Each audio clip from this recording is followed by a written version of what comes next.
ಬಂಧುಗಳೇ, ಶ್ರೀ ಶೃಂಗನಾಥೇಶ್ವರ ಚಾನಲ್ಗೆ ಸ್ವಾಗತ.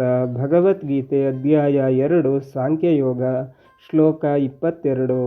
ವಾಸಾಂಸಿ ಜೀರ್ಣಾನಿ ಯಥಾವಿಹಾಯ ನವಾನಿ ಗೃಹಣಾತಿ ನರೋಪರಾಣಿ ತಥಾ ಶರೀರಾಣಿ ವಿಹಾಯ ಜೀರ್ಣಾನ್ಯನ್ಯಾನಿ ಸಂಯಾತಿ ನವಾನಿ ದೇಹಿ.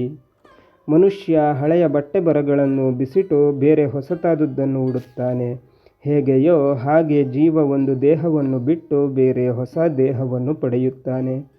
ನಾವು ಉಟ್ಟ ಬಟ್ಟೆ ಹಳೆಯದಾದಾಗ ಹೇಗೆ ಅದನ್ನು ಬದಲಿಸುತ್ತೇವೋ ಹಾಗೆ ಜೀವ ಒಂದು ದೇಹವನ್ನು ಬಿಟ್ಟು ಇನ್ನೊಂದು ದೇಹವನ್ನು ಪಡೆಯುತ್ತದೆ. ಇಲ್ಲಿ ಒಂದು ವಿಶೇಷವೆಂದರೆ, ಹೇಗೆ ತಾಯಿ ತನ್ನ ಮಗುವಿಗೆ ತನ್ನಿಚ್ಛೆಯಂತೆ ಬಟ್ಟೆ ಬದಲಿಸುತ್ತಾಳೋ ಹಾಗೆ ಭಗವಂತ ಜೀವದ ದೇಹ ಬದಲಿಸುತ್ತಾನೆ. ಜೀವನಿಗೆ ಸ್ವತಃ ದೇಹ ಬದಲಿಸುವ ಸ್ವಾತಂತ್ರ್ಯ ಇರುವುದಿಲ್ಲ. ಇದಕ್ಕೆ ಒಂದು ಅಪವಾದ ಎಂದರೆ, ಆತ್ಮಸಾಕ್ಷಾತ್ಕಾರವಾದ ಯೋಗಿಗಳು ಅವರು ಭಗವಂತನ ಅನುಗ್ರಹದಿಂದ ಸ್ವ ಇಚ್ಛೆಯಂತೆ ದೇಹ ಬದಲಿಸುವ ಶಕ್ತಿಯನ್ನು ಪಡೆದಿರುತ್ತಾರೆ. ಈ ಬಗ್ಗೆ ಸ್ವಾಮಿರಾಮ್ ಅವರು ಬರೆದಿರುವ ಲಿವಿಂಗ್ ವಿತ್ ಹಿಮಾಲಯನ್ ಮಾಸ್ಟರ್ಸ್ ಎನ್ನುವ ಪುಸ್ತಕದಲ್ಲಿ ಅನೇಕ ನೈಜ ದೃಷ್ಟಾಂತಗಳನ್ನು ಕಾಣಬಹುದು. ಇಂತಹ ಮಹಾನ್ ಯೋಗಿಗಳನ್ನು ಬಿಟ್ಟರೆ ಇತರರಿಗೆ ಸ್ವ ಇಚ್ಛೆಯಂತೆ ದೇಹ ಬದಲಿಸುವ ಸ್ವಾತಂತ್ರ್ಯ ಇಲ್ಲ. ಆದ್ದರಿಂದ ಭೌತಿಕವಾಗಿ ಹುಟ್ಟು ಸಾವು ಎಂದರೆ ಉಟ್ಟ ಬಟ್ಟೆಯನ್ನು ಕಳಚಿ ಹೊಸ ಬಟ್ಟೆಯನ್ನು ತೊಡಿಸಿದಂತೆ. ಸ್ವರೂಪತಃ ಜೀವಕ್ಕೆ ಎಂದೂ ಹುಟ್ಟು ಸಾವು ಅನ್ನುವುದಿಲ್ಲ. ಹಾಗೂ ಹೊಸ ಶರೀರದಿಂದ ಅದರ ಮೂಲ ಸ್ವಭಾವ ಬದಲಾಗುವುದಿಲ್ಲ. ಹಾಗಾದರೆ ಆತ್ಮವನ್ನು ನಾಶ ಮಾಡಲು ಸಾಧ್ಯವೇ ಇಲ್ಲವೋ? ಎಂದೆಂದಿಗೂ ಇಲ್ಲ ಎನ್ನುತ್ತಾನೆ ಕೃಷ್ಣ ಮುಂದಿನ ಶ್ಲೋಕದಲ್ಲಿ. ಶ್ಲೋಕ 23. ನೈನಂ ಛಂದಂತಿ ಶಸ್ತ್ರಾಣಿ ನೈನಂ ದಹತಿ ಪಾವಕಃ ನ ಚೈನಂ ಕ್ಲೇದಯಂತ್ಯಾಪೋ ನ ಶೋಷಯತಿ ಮಾರುತಃ.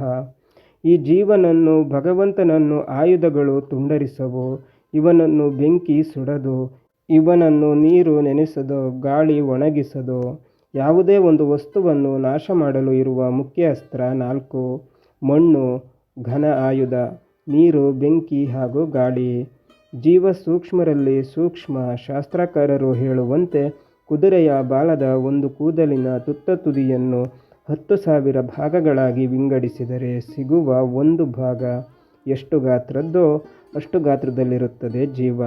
ಇಂತಹ ಜೀವವನ್ನು ಯಾವುದೇ ಆಯುಧ ತುಂಡರಿಸಲು ಸಾಧ್ಯವಿಲ್ಲ. ಬೆಂಕಿ ಜೀವನನ್ನು ಸುಡಲಾರದು, ನೀರಿನಿಂದ ಜೀವ ಒದ್ದೆಯಾಗದು, ಗಾಳಿ ಜೀವನನ್ನು ಒಣಗಿಸದು, ಸೂಕ್ಷ್ಮಾತಿ ಸೂಕ್ಷ್ಮವಾದ ಜೀವನನ್ನು ಯಾವ ಆಯುಧವೂ ನಾಶ ಮಾಡಲಾರವು. ಇಲ್ಲಿ ನಮಗೆ ಇನ್ನೊಂದು ಪ್ರಶ್ನೆ ಮೂಡುತ್ತದೆ, ಇಂದು ನಾಶ ಮಾಡಲು ಅಸಾಧ್ಯವಾದ ಜೀವ ಎಂದೆಂದೂ ನಾಶವಾಗದೇ ಇರುತ್ತದೆಯೇ ಎಂದು. ಹೌದು ಎನ್ನುತ್ತಾನೆ ಕೃಷ್ಣ ಮುಂದಿನ ಶ್ಲೋಕದಲ್ಲಿ. ಶ್ಲೋಕ 24. ಅಚ್ಛೇದ್ಯೋ ಯಮದಾಹ್ಯೋ ಯಮಕ್ಲೇದ್ಯೋ ಶೋಷ್ಯ ಏವಚ ನಿತ್ಯಃ ಸರ್ವಗತಃ ಸ್ಥಾಣುರಚಲೋಯಂ ಸನಾತನ. ಈ ಜೀವನನ್ನು ಕಡಿಯಲಾಗದು, ಇವನನ್ನು ಸುಡಲಾಗದು, ನೆನೆಸಲಾಗದು, ಒಣಗಿಸಲೂ ಆಗದು. ಎಂದೆಂದೂ ಎಲ್ಲೆಡೆ ಹಬ್ಬಿರುವ ಏತರಿಂದಲೂ ಮಾರ್ಪಡದ ಅವಿಚಲನಾದ ಪುರಾಣ ಪುರುಷನ ಪಡಿಯಚ್ಚು ಇವನು. ಎಲ್ಲೆಡೆ ಹಬ್ಬಿರುವ ಭಗವಂತನನ್ನೇ ಎಂದೆಂದೂ ಹೊಂದಿರುವ ಅನುರೂಪಿ ಇವನು. ಏತರಿಂದಲೂ ಮಾರ್ಪಡದ ನಿಯತಿಗೆ ಬದ್ಧ, ವೇದದ ವಿಧಿ ನಿಷೇಧಗಳಿಗೆ ಕೂಡ. ಜೀವನನ್ನು ಇಂದಲ್ಲ ಮುಂದೆಂದೂ ಯಾರಿಂದಲೂ ನಾಶ ಮಾಡಲು ಸಾಧ್ಯವಿಲ್ಲ. ಏಕೆಂದರೆ ಆತ ತನ್ನ ಗುಣಧರ್ಮದಿಂದ ಎಂದೂ ಬದಲಾಗದ ಸರ್ವಗತನಾದ ವಿಚಲಿತನಾಗದ ಭಗವಂತನ ಪಡಿಯಚ್ಚು. ಯಾವ ಆಯುಧಕ್ಕೂ ನಿಲುಕದೆ ಎಲ್ಲ ಕಾಲದಲ್ಲೂ ಏಕರೂಪನಾಗಿರುವ, ಎಲ್ಲ ಕಡೆ ಸ್ಥಿರವಾದ ಬದಲಾವಣೆಯಿಲ್ಲದೆ ಇರುವ ಗುಣಧರ್ಮ ಜೀವನಿಗಿದೆ. ಜೀವ ಸನಾತನ ಅಂದರೆ ನಾತನದಿಂದ ಸಹಿತನಾದವ. ಇಲ್ಲಿ ನಾತನ ಎಂದರೆ ನಾದನ ಅಂದರೆ ವೇದನಾದ.